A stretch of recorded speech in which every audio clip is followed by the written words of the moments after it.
Aldrin Briceño, ¿qué cosas hay que ya evolucionar en este país? Sin pasar, por supuesto, por encima de los derechos de las personas. Pero mientras tanto hay que resolver, el sexenio ya comenzó. Para las personas que no se han enterado, llevamos 18 días de que ya este gobierno cambió.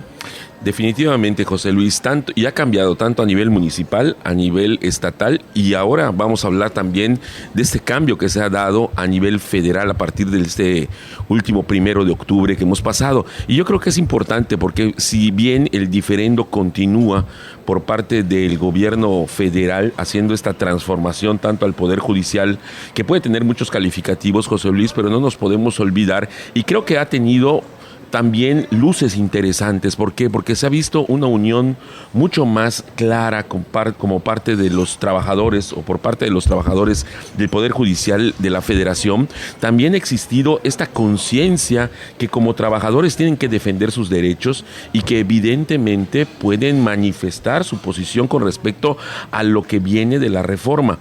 Los jueces y magistrados también han señalado cuál es la molestia que les ocupa y que algunos de ellos incluso han señalado que no van a continuar en el cargo y tampoco van a pelear por ser jueces o magistrados. Y yo creo que todo esto es interesante porque de alguna manera estas nuevas formas han generado que la gente ocupe la plaza pública. Y bajo esa lógica yo creo que es interesante que la discusión se dé, pero se dé dentro de los cauces legales. Pero no podemos obviar que en este tema de los poderes, tanto el poder legislativo como el poder judicial, hay gente que está pendiente de las actuaciones del propio Poder Judicial, y esto es todas las personas. Los ciudadanos hoy están esperando en muchos casos sentencias, resoluciones, José Luis, están también pidiendo los acuerdos de trámite que se tenían que hacer para que den curso a sus propias demandas. No tienes idea tú la cantidad de juicios de amparo que han estado pendientes, que están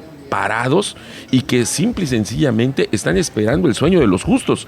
Por otro lado, también vemos resoluciones por parte de los colegiados que no llegan y muchas cuestiones de trámite que hasta el día de hoy pues han maniatado pues la entrega de la justicia que los ciudadanos buscan. Y yo creo que eso es lamentable, porque si bien estas manifestaciones que ha hecho el Poder Judicial ya tienen que traducirse más en los sábados y domingos, y entonces sí ponernos a trabajar ya dentro de la semana, porque de alguna manera yo creo que les está haciendo más daño incluso al propio movimiento el hecho de tener este paro o estos paros que han hecho, que están dañando no tan solo a la comunidad jurídica, a los operadores jurídicos, sino también a los ciudadanos en su conjunto. Entonces yo sí creo que por allá tiene que haber estas salidas, José Luis, y que por el otro lado tiene que continuarse, porque yo creo que es justo el reclamo que tienen tanto trabajadores de base del Poder Judicial, como también secretarios, jueces de distrito, magistrados de circuito, e incluso los propios ministros, tienen que continuar, pero yo creo que con otra inteligencia y en otra lógica. Y yo creo que también es importante esta parte pedagógica que tienen que hacer, tanto con los cuerpos operadores de justicia, como también con la ciudadanía en general. Pero ya es hora de que nuevamente todos recuperemos el Poder Judicial desde todos los ámbitos. Y bueno, no van a regresar emocionados porque ha sido muy humillante el tema de la tómbola, del azar, del sorteo, etcétera, etcétera. Es correcto. ¿No? Va a ser complicado. El retorno se dice que el lunes próximo a lo mejor ya volverían por lo menos jueces y magistrados. Es correcto, José Luis. Es la idea. Vamos a ver qué ocurre en ese pendiente. Pero hay muchos otros pendientes abiertos allá. Definitivamente, José Luis. Mira, y hay algo que yo creo que es importante destacar: el respeto a la autoridad. Yo creo que lo que se ha perdido, el respeto a las suspensiones. Y hay una suspensión no provisional, hay muchas suspensiones provisionales que se han violado, pero finalmente también ya hay resoluciones en cuanto a estas suspensiones para que todo se mantenga hasta que la discusión de la constitucionalidad o no constitucionalidad o generar un criterio realmente con respecto a estas situaciones inéditas que estamos viviendo en el país, que hoy por hoy las propias autoridades no la están cumpliendo. Y cuando vemos, por ejemplo, autoridades menores que tratan de hacer cumplir la ley, les va como en feria. Entonces, por este asunto de que pasó en La Mejorada, ¿no? Sí, claro. De que el policía, bueno, yo creo que el policía actuó en la mejor, con la mejor. Me dice, es que es un acto prepotente. Yo no vi prepotencia, si le está diciendo casi por favor a la persona.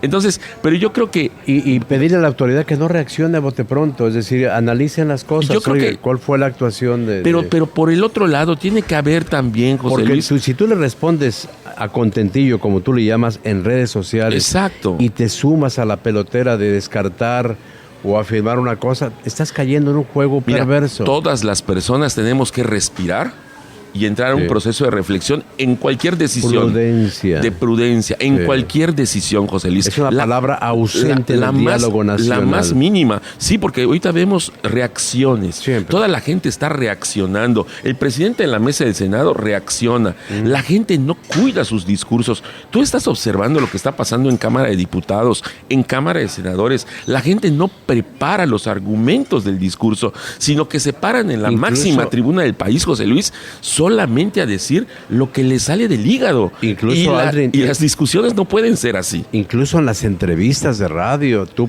ponen a uno de Morena y a uno del PAN y se agarran con todo, y el ciudadano está oyendo el radio en este presunto debate y se queda con nada, se queda con el odio de uno y con el odio del otro. Exactamente. Y al final dices, bueno, ¿en qué me sirvió escuchar a estos dos y el que nos agarrándose a golpes cuando lo que debe de privar es, hombre, la exposición el razonamiento, claro, la prudencia? La exposición de argumentos, José Luis. ¿Y a qué le abonas? Al desorden otra vez. Entonces, estamos viviendo entonces en un punto en donde si el respeto a la autoridad, por la razón que usted quiera, se va perdiendo, que claro que es importante que se descubra o también que se debata el tema de los músicos callejeros, el tema de los vendedores ambulantes, el tema, todo eso es parte del debate. El tema de los puestos que ponen en riesgo a la gente, por ejemplo, cuando ¿no? circulan en las calles, cuando están en las calles, ¿no? Esos tanques de gas. Bueno,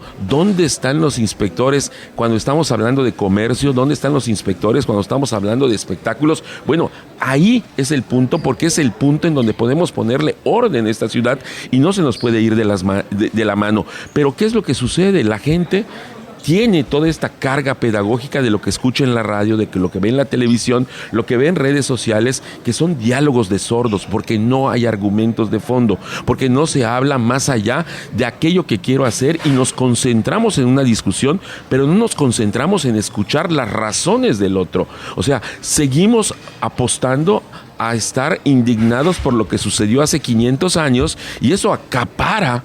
A lo largo de esta semana a mí me llamó poderosamente la atención, José Luis, cómo acapara un discurso en donde nos seguimos preocupando de lo que sucedió hace 500 años. A ver, señores, la identidad del mexicano se ha construido en los últimos 500 años con hierros y con grandes virtudes y apostamos nosotros por observar los hierros, por observar lo que nos hace falta, por observar lo que no tenemos, en lugar de observar todo lo que nos enriquece, todo lo que tenemos, todo lo que nos hace ser mejores personas.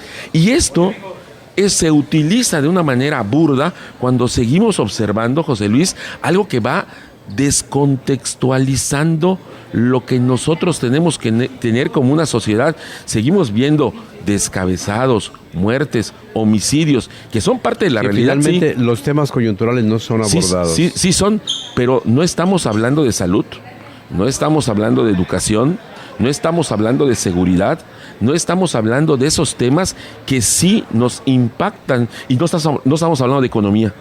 Y no estamos hablando de economía, que son otro de los temas que impactan. Más importantes. Pues por supuesto, José Luis. O de las vacunas que nos quieren poner, que no están autorizadas por la OMS. Por ejemplo, ¿no? Y al final de cuentas, el tener esta... ¿Cómo te gusta? Este aval, por ejemplo, de este organismo internacional está muy bien y obviamos todas esas cosas buenas que van sucediendo. Y nosotros lo sabemos, los noticieros no se estilan por dar buenas noticias.